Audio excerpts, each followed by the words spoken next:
आता कर्णी हे जे प्रकरण आहे मित्रांनो, हे कर्णी प्रकरण घातांकाचा पुढचा प्रकार आहे, लक्षात ठेवा.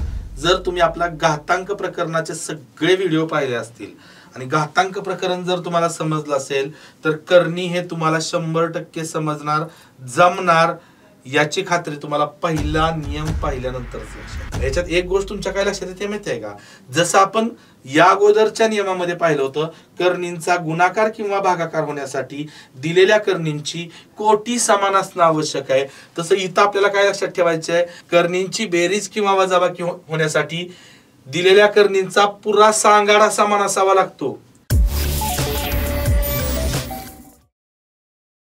नमस्कार विद्यार्थी मित्रांनो, मी प्राध्यापक नितीन सत्रे आपल्या सर्वांचं वेनेटर करिअर्सच्या ऑनलाईन प्लॅटफॉर्मवरती मनपूर्वक स्वागत करतो. मित्रांनो, आजच्या सेशन मध्ये आपण कर्णी या प्रकरणाला सुरुवात करणार आहोत. कर्णी, आता ऍक्च्युली कर्णी हा शब्द आहे ना, याला इंग्लिश मध्ये याला सर्ड्स असं म्हणतात. सर्ड्स, कर्णी. आता कर्णी ह्या शब्दाची आपल्याला अगोदरच भीती असते, कारण आपल्या समाजात बघा काही करणी करणारे मांत्रिक असतात, तांत्रिक असतात. त्या करणीची भीती वाटते की नाही, त्यांनी करणी केली तर माझं चांगलंच होणार नाही, वाईटच होईल, असं तसं असतंय. तर लक्षात ठेवा, किंवा करणी करणं, देव घालणं, त्यानं देव घातला की ह्याचं सगळं वाईट होणार. तर अशा काही गोष्टी असतात आपल्या समाजात ज्याची आपल्याला भीती असते. अगदी त्या करणीची जशी आपल्याला भीती वाटते ना, तशीच मुलांना, विद्यार्थ्यांना या करणीची, गणितातल्या करणीची तेवढीच भीती वाटते. कारण कर्णी बघा, हे असं चिन्ह असतं, हे असं चिन्ह असतं, बरोबर नाही, हे कर्णी चिन्ह असतं. हे चिन्ह बघितलं ना की पोरग निम्मगार होतं परीक्षेत. हे चिन्ह बघितलं की निम्मगार होतं. ही वास्तव परिस्थिती आहे, लक्षात घ्या, करणीची. ओके. आता ते समाजातल्या करणीविषयी वगैरे मी काही जास्त बोलत नाही, ते काही तसं त्याच्यावरती जास्त विश्वास ठेवू नका, कारण ते करणी वगैरे देव घालणं, लक्षात ठेवा, देव ही अतिशय छान चांगली कल्पना आहे. देव कधीच कुणाचं वाईट करत नाही, लक्षात घ्या. देवासाठी सगळे आपण सगळे लोक काय आहेत, त्याच्या मुलासारखे आहेत हो. आणि कुठलाही बाप आपल्या कुठल्याही मुलाचं वाईट करणार नाही. देव कधीच वाईट करत नाही. जर वाईट करत असेल तर तो देव कसा काय, देव घातला, हे केलं ते केलं, असं काही नसतं, लक्षात घ्या. मानसिकता असते आपली. ओके. तर एक कर्णी प्रकरण. आता कर्णी हे जे प्रकरण आहे मित्रांनो, हे कर्णी प्रकरण घातांकाचा पुढचा प्रकार आहे, लक्षात ठेवा. घातांकाचाच पुढचा भाग आहे. आपण घातांक पाहिलेला आहे, तर घातांकाचाच पुढचा भाग आहे. हा व्हिडिओ अगदी शेवटपर्यंत पहा, अतिशय महत्वाचा आहे. तुम्हाला जर आजपर्यंत कर्णी हे प्रकरण समजलं नसेल तर मी तुम्हाला खात्री देतो, तुम्हाला नक्की अगदी साध्या सोप्या भाषेत मी सांगेन तुम्हाला कर्णी काय. सुरुवातीला थोडं तुम्हाला किचकट वाटणार आहे, पण ज्यावेळी, कारण सुरुवातीला आपण त्यातले नियम सूत्र पाहणार आहोत, त्यावेळी तुम्हाला थोडं किचकट वाटेल, पण काही टेन्शन घेऊ नका, अजिबात किचकट नाही, अजिबात किचकट नाही. मी सांगतो एकदम सहज सोप्या पद्धतीने मी तुम्हाला सांगतो, तुम्हाला समजेल अशा शब्दात मी तुम्हाला सांगतो. ओके. तर बघा, आता कर्णी प्रकरण आपल्याला पाहायचं आहे. आता कर्णी म्हणजे काय, कर्णी म्हणजे नेमकं काय, मी तुम्हाला फक्त एवढं सांगतो की कर्णी हे ऑलरेडी आपण घातांक प्रकरणात पाहिलेलं आहे. घातांक या प्रकरणात आपण ऑलरेडी कर्णी पाहिलेलं आहे. कर्णीवर आधारित असणारे काही प्रश्न सुद्धा पाहिलेत. फक्त आपण काय केलं माहिती आहे का, की हे चिन्ह पाहिलेलं नाही, हे चिन्ह पाहिलेलं नाही. आता आपण जरा थोडं अगदी सुरुवातीपासून, अगदी बेस पासून पाहणार आहोत कर्णी. आता कर्णी, फॉर एक्झाम्पल, मी एक इथं संख्या लिहितो, अशी संख्या लिहिली. आता इथं पी आहे, इथं एन आहे, इथं ए आहे.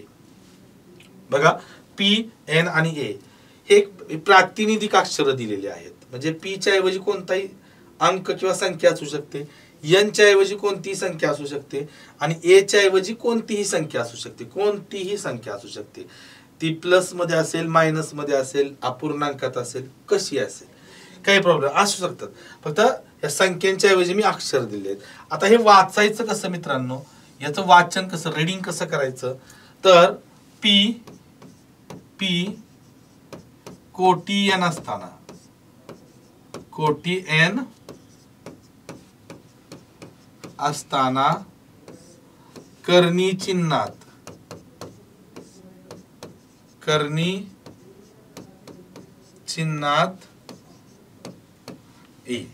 बघा, पी कोटी एन असताना कर्णी चिन्हात ए असं हे वाचलं जातं. पी कोटी एन असताना कर्णी चिन्हात ए. आता हे थोडं आपण नोटेशन्स पण याचे पाहू. हे चिन्ह याला आपण वर्गमुळाचं चिन्ह सुद्धा म्हणतो, लक्षात घ्या.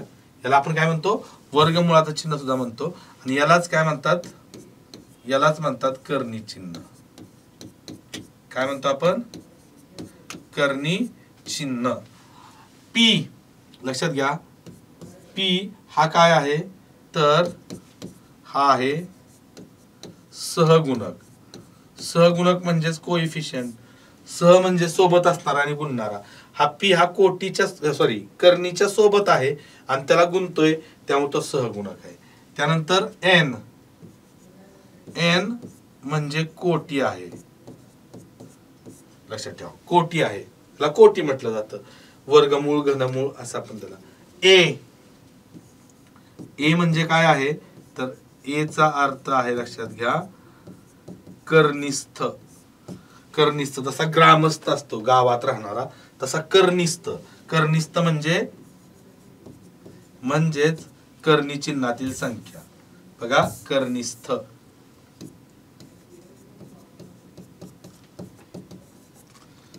कर्निस्थ म्हणजे कर्णी चिन्हातील संख्या. कर्णी चिन्हातील संख्या हे थोडक्यात तुम्हाला मी सांगितलं. आता आपल्याला काय पाहायचंय, जसे आपण घातांकाचे नियम पाहिले होते मित्रांनो. घातांकाचे टोटल महत्वाचे मूलभूत नियम किती आहेत, 7 नियम आहेत. घातांकाचे मूलभूत 7 नियम आहेत. मात्र आपण 8 नियम पाहिले होते. 7व्या नियमाला थोडा आपण मॉडिफाय करून 8वा नियम तयार केला होता आणि तो पाहिला होता, बरोबर. आता एवढे 7-8 नियम ह्याच्यात नाही आहेत कर्णीमध्ये. एवढे 7-8 नियम नाही आहेत, लक्षात घ्या. यात काय आहे, एक 4-5 नियम आहेत. त्यातले 4-5 पहिले 2-3-4 नियम तर आपण जे घातांकात पाहिले तेच आहेत किंवा तुमच्या लक्षात राहतील असे आहेत. ओके, जास्त त्रासदायक नाहीत. तर पहिल्यांदा आपण कर्णीचे नियम पाहूया. कर्णीचे नियम, त्यानंतर कर्णीवर आधारित असणारे प्रश्न प्रकार आणि त्यानंतर कोणकोणत्या प्रकारचे प्रश्न परीक्षेला येऊ शकतात अशा आपण टप्प्याटप्प्यानं पुढे जाणार आहोत. तर पहिल्यांदा आपण काय पाहणार आहोत तर कर्णीचे नियम. बघा कर्णीचे नियम. आता बघा कर्णीचा पहिला नियम काय आहे. कर्णीचा नियम क्रमांक 1 काय आहे तर कोटी एन असताना, बघा कोटी एन असताना कर्णी चिन्हात ए कंसाचा यम घात. पहिला नियम मी का सांगतोय तर पहिल्या नियमातच तुम्हाला समजणार आहे की कर्णी हे तुम्हाला जमतंय. कसं जमतंय, जर तुम्ही आपला घातांक प्रकरणाचे सगळे व्हिडिओ पाहिले असतील आणि घातांक प्रकरण जर तुम्हाला समजलं असेल तर कर्णी हे तुम्हाला 100% समजणार, जमणार, याची खात्री तुम्हाला पहिला नियम पाहिल्यानंतरच लक्षात येईल. बघा की कोटी एन असताना कर्णी चिन्हात ए कंसाचा यम घात, बरोबर. आता यात काय तुम्हाला सांगतो, इथं कोटी एन आहे, यांच्या ऐवजी 2 कमीत कमी 2 असते बरं का. यांची किंमत कमीत कमी 2 असते. वर्गमूळ काहीच नसते. उदाहरणार्थ असा आहे इथं कर्णी चिन्हात 5, इथं यांची किंमत काहीच नसते, त्यावेळी किती असते 2, कारण 5चं वर्गमूळ असतं. ओके, लक्षात घ्या. तर इथं ना मला याच्यामध्ये बघा, मी तुम्हाला सुरुवातीलाच म्हटलं हे चिन्ह बघितलं परीक्षेत की पोरग निम्मगार पडतं. हे चिन्ह बघितलं की मग हे चिन्हच नको आहे मला, हे कर्णीचं चिन्ह मला काढून टाकायचं आहे. मग कर्णीचं चिन्ह मी काढून टाकू शकतो का, हो काढून टाकू शकतो. कसं काढायचं तर पहा, कोटी एन असताना कर्णी चिन्हात ए कंसाचा यम घात आहे ना, तर मी एक कर्णी चिन्ह काढून टाकतो. इथं काय राहते फक्त ए. ए चा घात काय, इथं घात काय याचा तर यम घात आहे. यम घात आहे. आणि जी कोटी असते ना, कोटी, ही कोटी किती आहे इथं एन आहे. जी कोटी असते ती घाताच्या छेदामध्ये जाते. घाताच्या छेदामध्ये म्हणजे एम छेद एन घात. आलं लक्षात. हा ए चा यम घात आहे, तो यम घात एम इथं घेतला आणि जी कोटी आहे ती घाताच्या छेदात घेतली, तर ए चा एम छेद एन घात आलं. ए चा एम छेद एन घात आलं. आता तुमच्या एक गोष्ट लक्षात आली असेल बघा, आपण घातांक प्रकरण नियम पाहिला, घातांक प्रकरणातील नियम पाहिल्यानंतर पहिला प्रकार पहिल्या प्रकारात हा प्रश्न पाहिला होता, 8/2/3 बरोबर किती, आणि त्याचं उत्तर पण तुम्हाला काढता येत. आता तोंडी उत्तर काढणार. 8 कुणाच तरी तिसरा घात असेल, 2चा तिसरा घात, 3 ला 3 गेलं, 2चा दुसरा घात, उत्तर 4 आलं. बरोबर. तर एखाद्या संख्येचा घातांक अपूर्णांकात असेल तर वगैरे वगैरे, पुढे मी ते सांगितले कशामध्ये, घातांक प्रकरणामध्ये. पहिला प्रकार आपण हा पाहिला होता जो या फॉर्मॅट मध्ये येतोय. आणि तो बघा, तुम्ही व्हिडिओ पाहिल्यानंतर तुमच्या लक्षात पण येईल. हा प्रश्न तुम्हाला मी विचारल्यानंतर मी असंही म्हटलं होतं, असा कोणता नियम आपण पाहिलाय का की एखाद्या संख्येचा घातांक अपूर्णांकात असेल तर आपण घातांकामध्ये असा नियम पाहिला नव्हता. कारण तो आपल्याला पुढं पाहायचा होता. कुठं तर या करणीमध्ये एखाद्या संख्येचा घातांक काय असू शकतो, अपूर्णांकात असू शकतो. मग लक्षात घ्या, करणीची साधी सोपी व्याख्या आपण काय करू शकतो तर एखाद्या संख्येचा घातांक अपूर्णांकात असणे म्हणजेच करणी असते. करणी म्हणजे काय तर एखाद्या संख्येचा घातांक अपूर्णांकात असणे, साध्या अपूर्णांकात. लक्षात ठेवा, अपूर्णांकात असणे म्हणजे करणी. साधी सोपी, अजिबात तुम्हाला परीक्षेला व्याख्या वगैरे काय विचारलं जात नाही. ओके. तर मला हे करणी चिन्ह नको आहे ना, करणी चिन्ह नको आहे ना, तर मी काय करू शकतो तर कोटी n असताना करणी चिन्हात a कंसाचा m घात असेल तर a चा m घात आणि कोटी फक्त छेदात घेऊ शकतो. फॉर एक्झाम्पल याचं एक उदाहरण घेऊया आपण. उदाहरण काय तर समजा कोटी 5 असताना 7 कंसाचा तिसरा घात.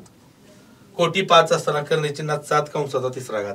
मला हे करणी चिन्ह नको आहे तर हे 7 आहे असं घ्यायचं आणि त्याचा ही जे हा जो घात आहे तो इथं आणि कोटी आहे ती काय होते छेदात.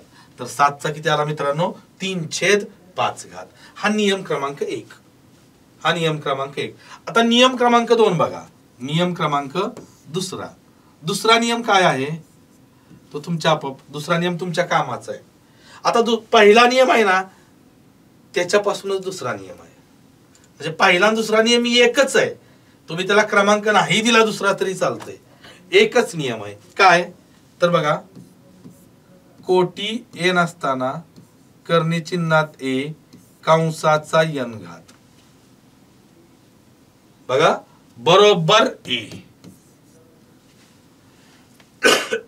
काय म्हटलंय बघा, कोटी n असताना करणी चिन्हात a कंसाचा n घात बरोबर a. हा नियम क्रमांक 2 आहे. कसं काय हा असा नियम आला बरोबर एक असं आलं तर बघा हे याचं एक्सप्लेनेशन मी इथे करतो. फक्त याचं काय करतो मी एक्सप्लेनेशन करतो. काय म्हटलंय, कोटी n असताना करणी चिन्हात a कंसाचा n घात, कंसाचा n घात. ओके, जरा इथं खाली घेतो. कोटी n असताना करणी चिन्हात a कंसाचा n घात. म्हणजे बघा हा याच फॉर्मॅट मध्ये जर एखाद्या, आता इथं बघा इथं बरोबर या नियमाप्रमाणे काय होणार बघा, हे a चा काय घात आहे इथं, करणी चिन्ह मला काढून टाकायचंय, करणी चिन्ह काढून टाकायचंय.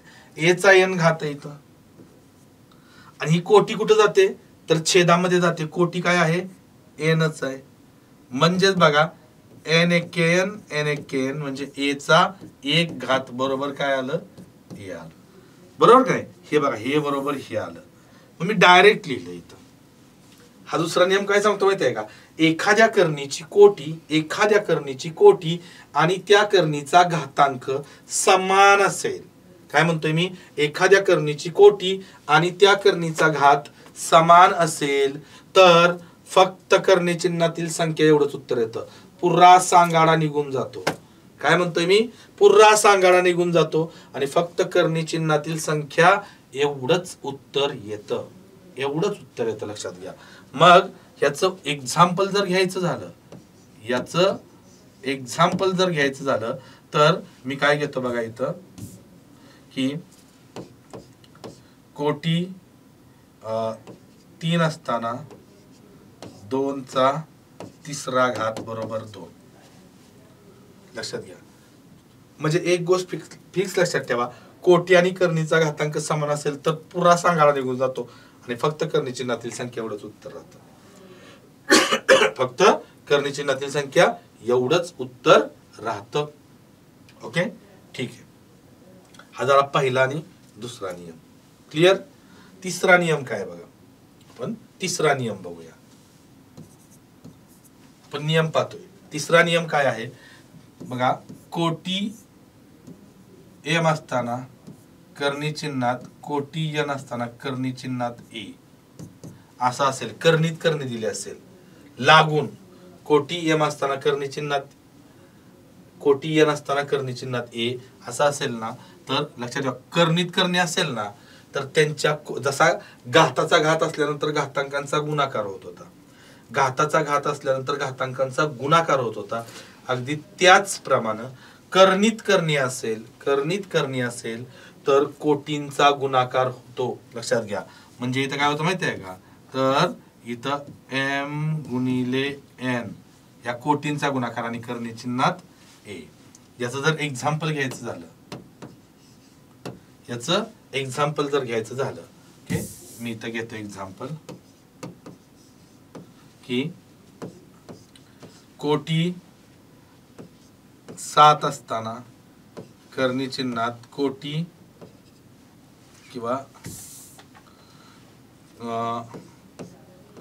कोटी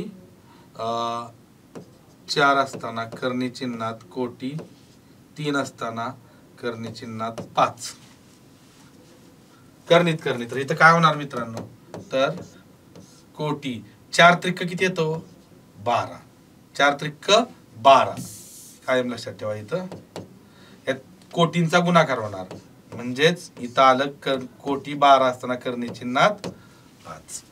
ओके, हा नियम क्रमांक 3 आहे. लक्षात ठेवा. जर हे नियम आपल्याला वापरावे उदाहरण सोडवताना हे नियम आपल्याला वापरावे लागतात, त्यामुळे महत्वाचे आहेत. आता चौथा नियम काय आहे बघा.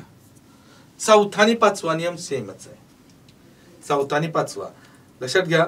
एवढे 5च नियम मी सांगतोय तुम्हाला, तेवढेच. चौथा आणि पाचवा, आता हे चौथा आणि पाचवा एकसारखाच नियम आहे. काय, तर कोटी एन असताना कर्णी चिन्हात ए गुणिले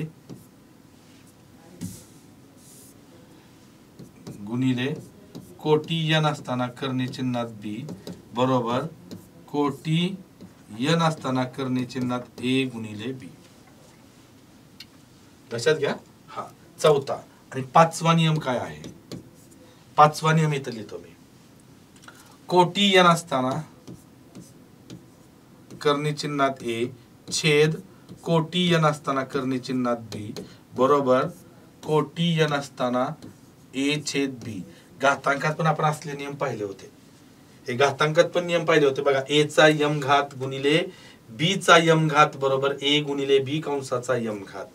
ए चा यम घात भागिले बी चा यम घात बरोबर घात समान असेल तर इथं कोटी समान असेल तर. लक्षात घ्या बरं का. इथं म्हणजे हा चौथा, लक्षात घ्या, हा चौथा आणि पाचवा नियम आहे. चौथा आणि पाचवा नियम आहे ना, हा कर्णींचा गुणाकार आणि भागाकारांच्या बाबतीत असलेला नियम आहे. कर्णींचा गुणाकार आणि भागाकारांच्या बाबतीत असलेला नियम आहे. कोणता, चौथा आणि पाचवा नियम. कायम लक्षात असू द्या.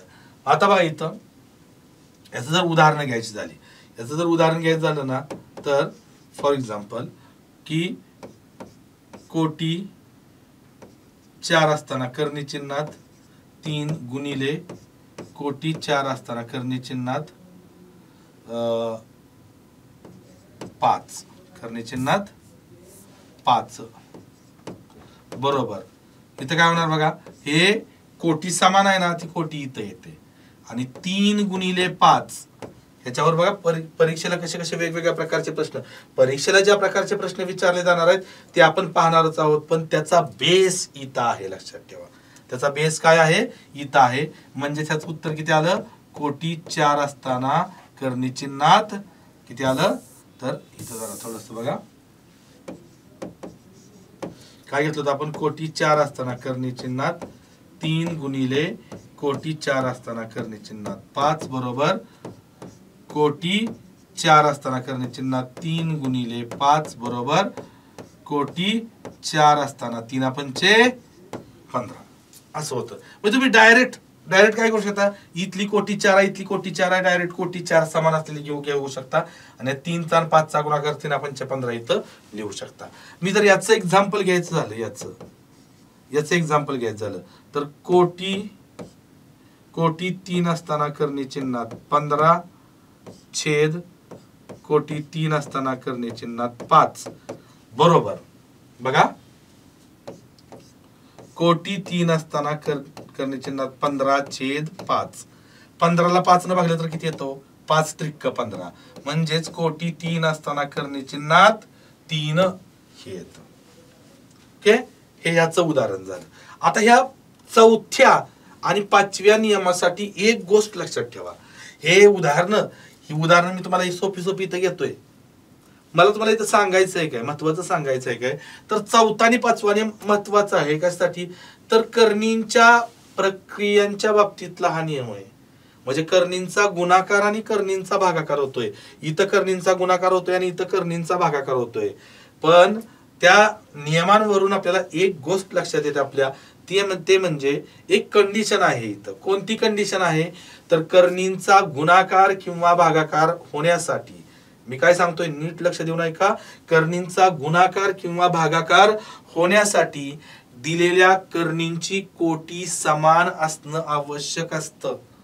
काय सांगतोय मी, तर कर्णींचा गुणाकार किंवा भागाकार होण्यासाठी दिलेल्या कर्णींची कोटी समान असणं आवश्यक असतं. फॉर एक्झाम्पल, इथं कोटी n आहे, इथं कोटी n आहे, तरच ह्या आतल्या संख्यांचा गुणाकार होतोय.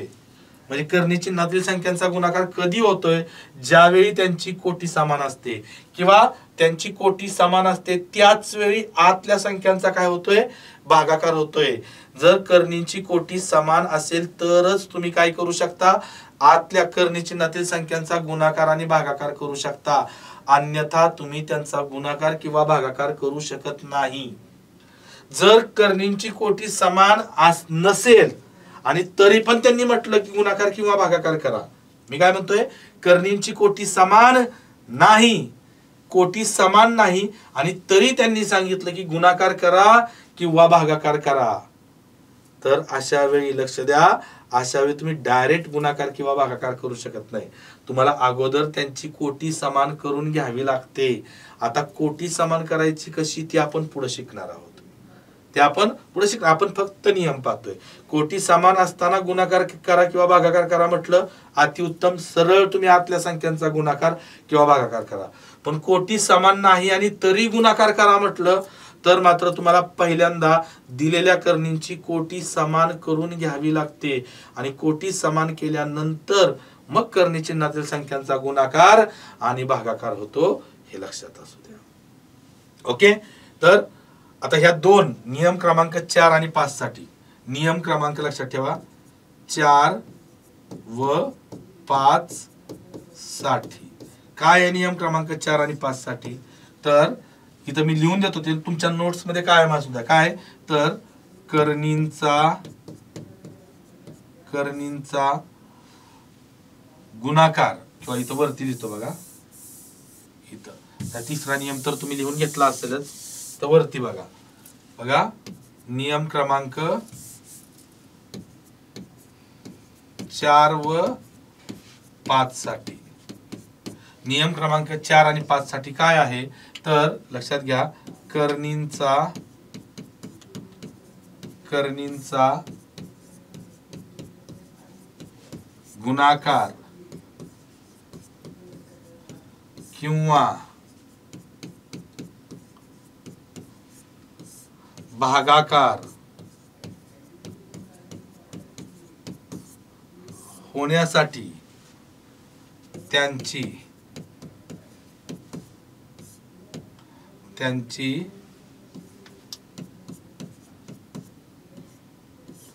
कोटी समान असणे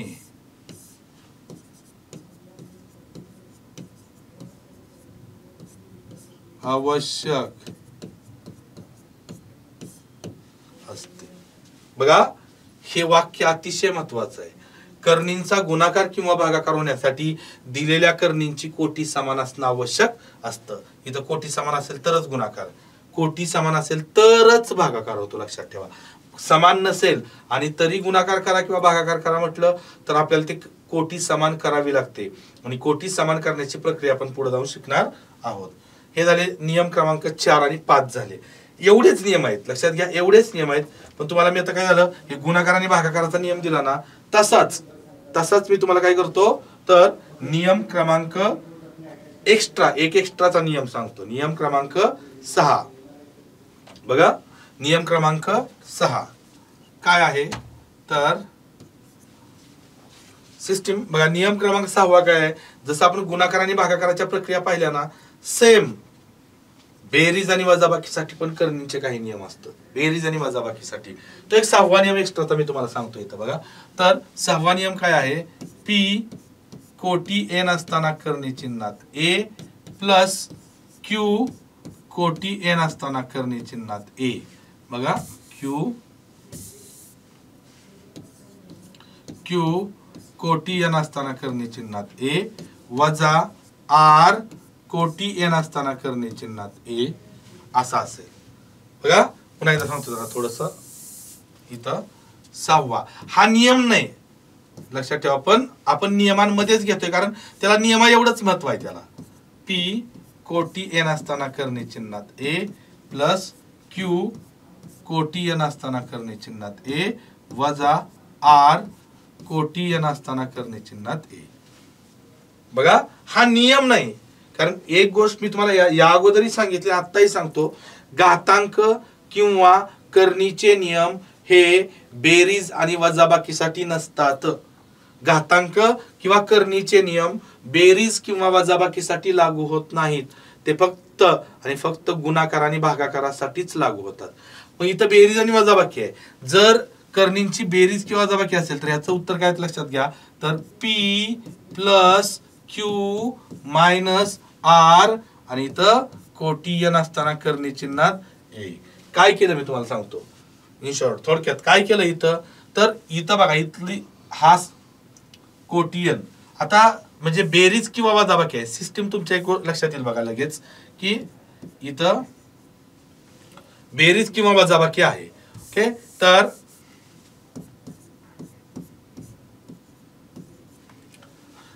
बेरीज आहे वजाबाकी आहे. इथं कोटीयन आहे, इथं कोटीयन आहे, इथं कोटीयन आहे. इथं करणी चिन्हात ए, इथं करणी चिन्हात ए आणि इथंही करणी चिन्हात ए आहे. बरोबर. आपण काय केलं फक्त लक्षात ठेवा, तर हा सहगुणक असतो कोएफिशियंट. बरोबर, हा सहगुणक आहे. इथं पी आहे, इथं क्यू आहे, इथं आर आहे सहगुणक. तर मी फक्त पी प्लस बघा पी त्यानंतर इथलं चिन्ह प्लस, इथला सहगुणक क्यू त्यानंतरचं मायनस आणि इथला सहगुणक आर.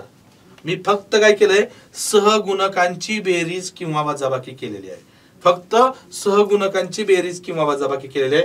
आणि इथं बघा कोटीयन आहे, इथं कोटीयन आहे, इथं कोटीयन आहे, इथं करणी चिन्हात या, इथं करणी चिन्हात या, इथं करणी चिन्हात.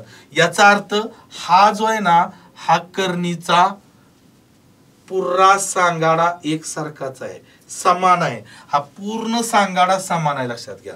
ह्याच्यात एक गोष्ट तुमच्या काय लक्षात येते माहिती आहे का, जसं आपण या अगोदरच्या नियमामध्ये पाहिलं होतं, करणींचा गुणाकार किंवा भागाकार होण्यासाठी दिलेल्या करणींची कोटी समान असणं आवश्यक आहे, तसं इथं आपल्याला काय लक्षात ठेवायचं आहे, तर करणींची बेरीज किंवा वजाबाकी होण्यासाठी, करणींची बेरीज किंवा वजाबाकी होण्यासाठी दिलेल्या करणींचा पुरा सांगाडा समान असावा लागतो. पुरा सांगाडा म्हणजेच काय, तर त्यांची कोटी पण आणि करणी चिन्हातील संख्या पण आणि फक्त सहगुणकांची बेरीज किंवा वजाबाकी होते. मग लक्षात घ्या, इथं मी काय करतो, याच्यासाठी एक सूचना काय देतो, याचं नोट काय आहे बघा, तर करणींची बेरीज किंवा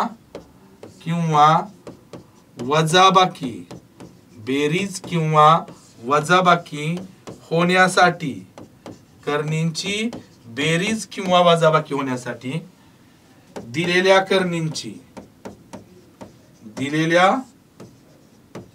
करणींची कोटी तसेच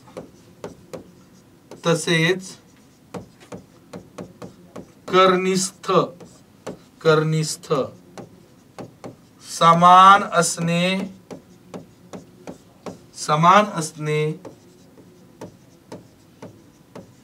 आवश्यक असते. काय म्हणतोय मी?